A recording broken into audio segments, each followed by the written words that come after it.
We actually visited Fluxspace just 1 month ago, something like that. It was absolutely an experience. I will not go into depth about that because I want you guys to talk more about it. Sure. Just, yeah, if you guys would like to start introducing yourself. Yeah, sure. So my name is Ryan Anthony, one of the co-founders, director of innovation at Fluxspace. I'm a former 8th grade science teacher. Got really excited about ed tech and STEM movements and what STEM education could mean for students, abilities to kind of be hands-on with stuff. But we kind of saw the need to help schools understand what products and programs, what learning experiences students could have or should have. So we kind of set up this really cool physical space incubator, which has been a lot of fun. So excited to spend some time here with you guys. I'll let Simona introduce herself. Yeah, my name is Simona. I am the makerspace specialist on the Fluxspace team. My background is in product design. I was previously running makerspaces, teaching rapid prototyping, teaching design thinking. So I was able to bring a lot of those skills to the Fluxspace team. And we have been having a lot of fun. A lot of fun. Yeah. Yeah, and I'm Andreas. I've been working at Strawbees for 4 years now. I have forgot to update my slide. It still says like 2 years somewhere in that slide. But I've been here now for 4 years, and it has been an absolute journey. We, why I even started Strawbees was a friend of mine who was one of the first guys who started Strawbees. Back at that time, the maker culture was kind of just getting started in the US in a way. And now it's absolutely, exploding all over the places, it feels like. And I'm just happy to be part of, a company that is giving this creativity into the students, into the school environment as well. So I'm very pleased with my position at Strawbees. Very happy about it. But I can start with just, I guess that a lot of you already know what Strawbees is, but I can do a small introduction. Strawbees is this hands-on equipment that you're using in the school, where students are building with pipes and connectors, and they can build stuff like this, like a bridge. They can be creative and start building more advanced stuff by themselves. So if you can see what it is, this is a turtle, more or less. And obviously they will start out with something more simpler, like building geometric shapes. So all of this is being made with these pipes and the connectors. And the connectors, they come in 4 different lengths or 4 different sizes, let's say. So you have a bunch of different ones, like a 1-leg connector, you have 3-leg connector, and so forth. And then you have the pipes that comes in 5 different lengths. When we actually started out with Strawbees, you needed to cut the pipes by yourself in different lengths. However, because of the time constraints that's happening inside of the class, so we wanted to really fast forward a little bit with that creativity part and also the cleanup part for the students when being used in a classroom of 30 students, so to say. And what we have done recently, or like 2 years ago, we introduced Strawbees together with microbit. And I will actually let Fluxspace later, or when you want to show it, some stuff that you can do with microbit and Strawbees. Yeah. Mm. Yeah. And if you guys are want to present what Fluxspace is doing. Yeah, definitely. So where we live in the space, we help schools, organizations navigate things like STEM education, STEAM education programs.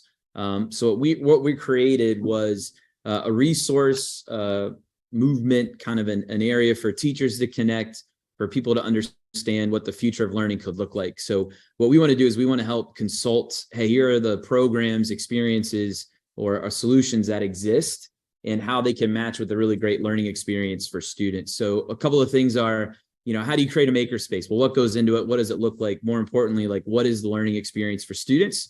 So that's where for us, finding Strawbees and understanding the idea of prototyping and tinkering and being able to recreate things pretty easily was really awesome. And it fits a lot of things that we do, or our mindset is, STEM doesn't have to be this thing in a box where everybody makes the same solar car, everybody makes the same thing, but what tools and resources are out there that's going to allow kids to create and make, which is pretty exciting. So we're excited that Strawbees helps fits that niche, that need of being able to have how can we do some prototyping really quickly. And what we've been learning, Andres kind of mentioned it, is the idea to integrate things like the microbit.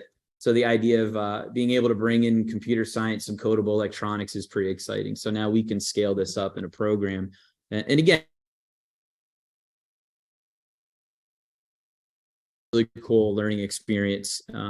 Yeah, so we look for all sorts of things that kind of fit that need. What does indoor agriculture look like? What does digital fabrication look like? And what does tinkering, making, inventing look like? And we're excited about our partnership with Strawbees. So Simona can talk a little bit about some design thinking sessions she does with students. If you want to elaborate on that. Yeah. We make sure to hold teachers' hands and educators' hands throughout the whole process. So as Ryan said, we start from an empty room or a room that is being used for another purpose, and how do we transform that into what your vision of a makerspace is. And then a big part of my job is to help with what's happening in that space. So how do you teach design engineering to kindergartners, to 12th graders? How do you get students thinking about that creative problem solving, that hands-on learning that is so valuable? Yeah, and we do it all as a physical location experience. So our main headquarters is located in Norristown, Pennsylvania, which is right outside of Philadelphia. And it serves as that incubator testing space for educators to come in where they can test, they can see things. I think we're going to talk about it a little bit later, but we are very excited to kind of announce or mention that we're a training partner with Strawbees. So part of us is, being a former educator, seeing products or things that's kind of dropped off, but I don't really know how to implement it. What ideas, what projects could I use with it? We want to make sure that, we're supporting that implementation and getting educators excited about what these solutions bring, and more importantly, what new cool learning experience you could bring to students. So we're excited to have Strawbees be somewhat headquartered here in our Norristown location and be able to bring in educators to come play, to come try things out, to come for formal trainings, formal onboarding, workshops, things like that. But also it's exciting, Simone and I having like educators stop in and want to say, hey, could you give me a refresher on how this works or how that works? Or, could we bounce around some ideas about how I could do this project? So our goal is to create a really cool ecosystem with local schools in the areas and partners. And it's been going really well. Yeah. Having fun. Yeah. And you guys are doing amazing work. And that's why we, of course, want to be partner with you. I have been in your facilities.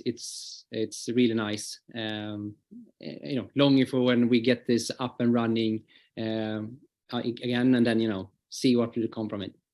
But with the training, and why training is so important and why we are focused so much on training, is actually one of the reasons we are sitting here today, and that is because the implementations process of adding new equipment into the school environment.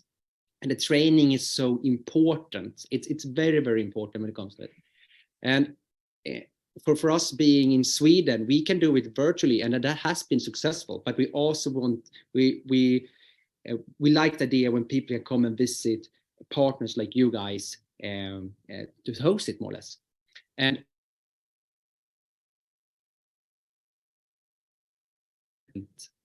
yeah, I think for a while in our area, that was missing. So myself as a former educator, 8th grade science teacher, I was trying to develop a makerspace in a STEM lab, but I got really frustrated about, what does it look like? What should go in it? How do we kind of, what experiences could we bring out of it? And once I find something exciting, like I would need training, I would need support. If something goes wrong, how do I do it? So we want Fluxspace to be that hands-on lab where when you're making decisions on makerspaces or STEM equipment, or, hey, here's what we're doing already with students, what else could we do? Or how can we really lean into this whole STEM education, which is really great. And state of Pennsylvania just put out some new science standards, which is great. So we know a lot of schools are navigating, how can I make this an opportunity to revamp what my teachers and students are doing? So again, I think having a physical building where people could come to, where they feel safe to try things out, to experiment, to play, even as educators, didn't really exist. So our big thing and our partnership with Corbett Inc. And Bill Corbett and the team here of having physical buildings where people could come in and play and experiment has been awesome. So it's been really great, working with that team and kind of setting up these opportunities for people to come in and just play and really see what's out there and experiment. So the more that you're hands-on with the equipment, it's just like teaching our students. The more engaged they are, the more hands-on they are, the better they understand, level of engagement goes up. So if we can make that a training area, for students as well, but also educators to come into that space and be supported is a big win. So we've been really busy. It's been great. We did a lot of tours. We offer tours for school districts. So if they want to come in, they can just reach out to us. They can see any of the, solutions that we have. They can come test out Strawbees. They could see Strawbees. They can also bring their students for a day, and we can kind of model lessons on how to use this. So again, just being that physical space that constantly supports schools in the area has been a true value to us, and something that we want to say, watch us keep doing. And what would a training look like in your facilities? Yeah, so first off, training would be, an overview of what this looks like. We have a lot of cool experiences that are set up. So a lot of times we like to go on tours and just kind of stretch the mind of the educators or people that are walking around to see it. We believe it's not so much about the technology or the product, but it's more about the learning experience that you're trying to create. And then what we do is from that learning experience, be able to drop in solutions like Strawbees to these educators. So we always want to make the case for, we're not necessarily just training on the tech. We want to train about the experience and bring in mindsets like design thinking and prototyping, which Simone is so great at, and kind of make a case for why this could be used or how it could be used. So training involves, doing some hands-on stuff, getting familiar with the tool. We also go through things, a huge, really valuable resource called Strawbees Classroom, which is great. Strawbees team did a great job putting that together. Basically a web portal of just numerous lessons, how to go through. I think we might dive into a little bit later, but being able to go through that and see projects that you could take and gather, and you guys did a really good job developing those resources. So that's a crucial tool that we want to make sure educators totally understand before they leave. But yeah. And no two trainings will be the same. We really want to work with you and your school to figure out, what do you need? Are you already fantastic at coding, and so you don't really need to go into that? Or are you really curious about how microbit works with Strawbees, in which case that's what we can focus on. We'll cater the training to you and what you're most excited about with the product. Yeah, and I think the cool conversations we're having is a lot of teachers realize they're doing a lot of good stuff, and we want to celebrate things that they're doing. And when you're implementing things like Strawbees, it's not necessarily reinventing everything that you do. It's just finding cool ways to integrate this tool. We're big believers in STEM as a movement influencing all grades. So the idea about STEM and ELA and STEM and math and STEM in these non-STEM courses, how can we kind of have some STEM or STEAM sprinkles happen within content areas that don't normally have STEM? We talked about it this morning about how kids get excited about STEM elective and they don't want to miss STEM day, but then they get a little discouraged when other days of the week aren't STEM day. So in our mind is, how do we make every day feel like a STEM day? How do we get kids excited about going to school, excited about an activity, excited about an event? And what learning experiences are we influencing or help build? And again, that all can be done through some Strawbees trainings, and not just mindset culture stuff, but also the ability to get familiar with these tools and how we can use it to really transform learning. Nice words. Yeah. And so training is one thing that we are focusing on. And then it's also another thing is about simplicity. And simplicity, even if it sounds as simple, it is quite hard, to be honest. And we at Strawbees has been very, very, need to hold back, because we want to add more stuff into Strawbees, add more and more. But this starts to create more complexity and start to not help the students or the teachers. Yeah, we learned that the students are not the ones that are afraid of using Strawbees. They're digging into it and jumping in. But it is that simplicity for the teachers, because when we're talking about implementation and how to get it into all of the schools, so curriculum line it, and so that all the schools can benefit from it.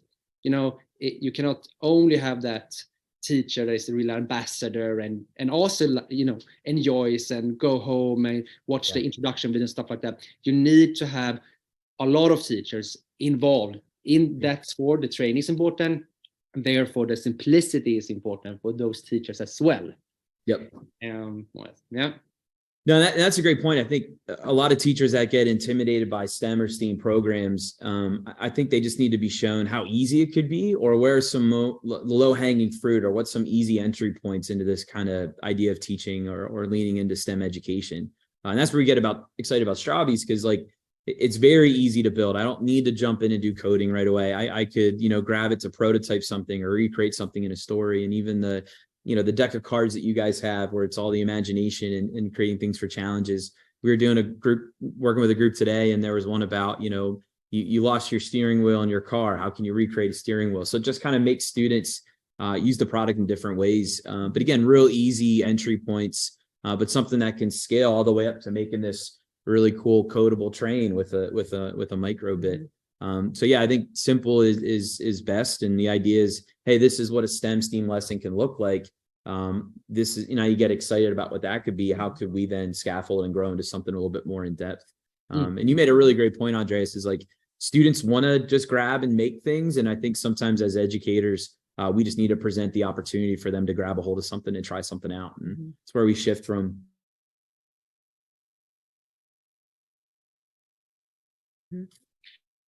And it also builds that like problem solving and creative thinking, because if it starts out to be hard in the beginning, it's the lack of time in the classroom. It is something that is it is what we need to live with, but it is an issue in one way when it comes to maker spaces, into STEM and all of that. But just looking at something simple like this. This is a Fox, I think it'll be something like that. That is still being prototyped. But then you also have what's behind you, Ryan, and that is the big crane. And maybe we want to show that just to see like the easy entrance level with Strawbees, and then moving over to being much more advanced. Yeah, so Simona's going to switch this on. John, I don't know if you can get a closer up with this. Oh, it is on? Cool. Yeah. So this is one microbit that was coded to kind of control the crane. So I can kind of wear it as a glove, and then I can kind of control it up and down. So on this part, there's a microbit back here. So you make code, Microsoft make code. We can kind of code this to do things. So as we move our hand up, we can kind of go up and down. And then as we move left or right, we can actually get the crane to also move left or right, which is pretty cool. And I'm glad we're doing this shot because I did get new shoes. I wore them for a reason. No, but it's exciting to see like something as simple as the Fox that Andreas is talking about, but then something a little bit more complicated with the crane. Being able to follow this guide on Strawbees Classroom gives you an example of how you can build it. But now as a student, being able to code microbit sets an example of, hold on, I could make a lot of things. I could do, this kind of remote control coding that I can with the Microsoft Make Code. They have a cool project where you use earthquake shake table. And it's an example of how can I scale this for older grades, from middle school into high school. And it's a really cool way to kind of bring in some coding. And I think a little bit later on, we'll kind of go through Strawbees Classroom. But the exciting part is seeing like all the steps laid out. So you as an educator can copy and paste just instructions. You can assign it to students. And a student, all they need is a URL. They need a link. They don't need a login, which is great. It makes it really easy to access some of the lessons and content. But I can drop that in an LMS. I can put it in my Google Classroom, and a very vivid guide, step-by-step guide on how to build this, allows students to kind of take off and run with it, which is great. So again, applaud you guys on putting that together, which is exciting. I know they got a lot of positive feedback from teachers, and something that definitely helps support the implementation and ways to use it. So yeah, there's even little friend robot there in the top. John, I don't know if you can, I don't think we can zoom in that far, but he's got a microbit on his chest and you can control his arms. And, it could be a challenge of prototyping, making, robots do different things.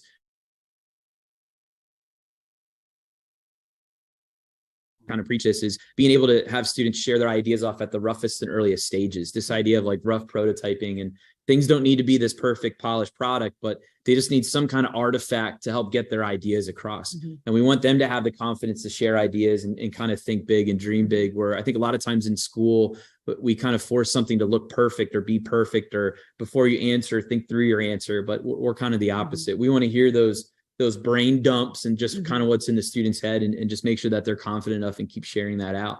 And Strawbees, again, gives you a perfect opportunity because it allows you to use that imagination while at the same time picture something that could be a prototype that you could hold. That doesn't involve glue or tape and can be used over and over again, which is great. And we were talking about the other day, I think the STEAM school kit that we've had about 30 kids use that, and we still have the same one. which is pretty wild. So yeah, we've probably had that for 3 years. Yeah. We use it for field trips almost every day. Yep. And some of the straws are a little bent, and sometimes the students accidentally cut them, but the straws have lasted 3 years, which is really remarkable for a educational product. It's really exciting to see that we keep reusing the same things over and over again for every student group. Yeah, it's really great. I think we actually received a question before in chat or about if Strawbees is for one user or for a classroom, and it's for a classroom. So we are focusing really on, you know, the kit, all the material they receive is for 30 students, and every student more or less is part of coding and building. Do you have the box there? Yeah, there it is. Yeah. So this is the Strawbees Steam School Kit. Does this pretty cool thing. We're gonna try this. This is gonna be a little risky. Ready? Yeah, it's got this really cool cardboard shelves in here, which is pretty awesome. And the pieces are kind of set up in there. Something's in there. Yeah, cool. We have them in bags, but the idea is, you know, the connectors and everything that are in here, you can pull it out, which makes the cleanup really easy. And yeah, it kind of, you know, you might say, well, can 30 kids build with this? We've had over 30 kind of make something. And one of the feedbacks that we get is the ability for kids to kind of make bigger things quicker. You know, when you're using different things like Lego, it's kind of hard to make big things, but be able to kind of construct something fairly big and then break it down to be a little bit smaller is pretty awesome. So, yeah. I can actually show you really quick just when you mentioned big, I think it's in our office here. If maybe it's too dark, but this is pyramid. It's hanging from the roof. And Andreas, we still have our really big spiral tower that you, Rasmus, and I made. So if you guys want to see that, but it's cool because you find these patterns that you can repeat, and you know, you can get some pretty big things. You know, get students engaged and excited about. So we talked about the training, the importance of training, also the simplicity to get all the teachers and the students. And the last thing I think we can go through is the guidance. And we talked a little bit about it, but that is Strawbees classroom in a sense, because you need to have that as a teacher. You know, you can be part of a training, you feel comfortable using it, but when it's being used inside of the classroom, you can always lean back to something. And that digital tool is very important, both for the teachers, but also for the students to do self-guiding. The teacher can more or less facilitate in the classroom more easier. So maybe you, Simona, want to... we're going to just do a quick screen share of what the Strawbees classroom looks like, which is really great. And to Andreas's point, the one thing that we got excited about, let's see if you guys can see it. Yes. All right. Is, you know, the ability to kind of pull up, you know, there's different channels, libraries, but if you go back, like there's lessons, there's activities, there's courses. So if I want something that's just a quick, maybe 10, 15 minute, 20 minute, I can grab an activity. If I want something that's a little bit longer, that's going to take a whole day, I can look at lessons, or you can go through an actual whole course, which is a multitude of lessons and activities. And, and again, you guys did a really good job. Like Simona, if you click in lessons, you can search by grade level and by content, which is really great. One of the things that we looked at today was the trebuchet throw. Am I saying that word right? Yeah. Trebuchet. Practice that. The trebuchet throw is, you know, the ability to make something. So it kind of shows the video. This is the teacher version of it, where you can see materials that you would need, walks you through how do you facilitate it, how do you go through, what does the preparation look like, what warm-up could you give, which is really great. And then if Simona goes to the bottom left, there's a button called Assign to Students. So she can click Assign to Students. That would generate either a Google Classroom interaction or link or a copy link. And if she were to copy that link and get the link out to her students, they could just access that and be able to follow it step-by-step instructions, which is really cool. So if you go down to the build, kind of shows you what they're going to make and then the pieces that are required. And I think the feedback that we really get is how easy it is. You can look at the images there, go through step-by-step as you complete it, and really build along the way, which is really exciting. So again, being able to get this in the hands of a student, you're more a facilitator. You can let them go at their own pace. You can assign a couple activities to different students, which is great. The cool part about it too is once they learn how the systems connect, how connectors go together, There's a lot of great lessons about open-ended type things, make your own wind powered, what's a wind power turbine? There we go. Blank there. But the ability just to see some of these things and be able to put something together is really great. So, and then you can kind of filter by kit that you have. You can look for things that involve the robotics kit with the microbit. It even goes into the Microsoft Make code. So if kids don't even know how to code, they can kind of copy that in there. So for us, this has been a game changer in terms of getting ideas out there to educators on how to use the tool and being able to support it. Yeah, I think we actually had a question in the chat before if you get some instructions for the microbit part as well, the coding part, and yes, you do. So in the step-by-step guides, you also get snippet of code on how to code it, so you can, so you as a teacher can rely on that as well. Yeah, we did the solar energy one. We don't have that one, but that one's pretty cool. The idea is that it can adjust to the sunlight, which is cool. So a lot of sustainability standards in there about demonstrating renewable energies like solar. Mm-hmm. So if you go through, eventually it gets to, hey, take your microbit and plug it into this. And the great part about it is microbit by itself is a really great tool, and that can be used in a bunch of different things. So it's really cool to see you guys build, a set. Actually, the box. Can I see the box real quick? So what it is it's a robotic inventions. So part of it is it's kind of a hat or where you can plug in the microbit, and they do a good job of, you don't have to do any wire connecting other than just plug in the microbit, and it will power it and line up pretty well, which is great. So again, it kind of just keeps facilitating that making and tinkering and bringing in a little bit of computer science. Mm-hmm. I also love that all of the Strawbees classroom lessons are standard aligned. So you really know how you can bring Strawbees into your curriculum, maybe replacing a lesson that isn't as exciting and making it more hands-on.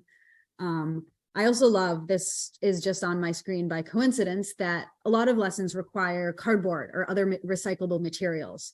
So it's really going beyond the straws and beyond the microbits as well, in terms of building bigger, cooler things as well. Yeah. Mm-hmm. Cool. Yeah. All right. I think the time is starting to, or the clock is starting to be, it's actually 9:30 p.m. in Sweden. So I'm very, almost bedtime. Almost bedtime. Yeah, I go straight from the office into the bed. We're used to it here in Strawbees. But I will just say thank you so much for doing this together with us. And so everyone know, if you're interested to get implementing Strawbees into your school districts, go to Fluxspace. They will help you with the training and all of it. Yeah. And make sure to go to Strawbees classroom as well to check it out, what you can find in there. Yeah. Yeah. And our URL, our website is www.fluxspace.io. So you can check out, what's going on, which is great. And, reach out. Even if you're not local, we could help answer questions or walk you through some things. We're hoping to build out the studio a little bit more, which will be exciting. So, maybe we'll do some more live things from here, or even some of the trainings could be happening here too, virtually, if you guys can't make it. But we always welcome people to come down and tour. We make it worth your time to come out and hang out. So if you ever want to see Fluxspace, or you got questions, or you have trying to navigate STEM, STEAM, you want to come try out Strawbees, you are always more than welcome to come hang out. You can reach out to us through social media, through our website, schedule time to stop by and play. Yeah. And we look forward to seeing you here. Yeah. It's fantastic. Go there. Yeah. Right, guys, thank you so much for this. Yep. We'll see you. See you guys.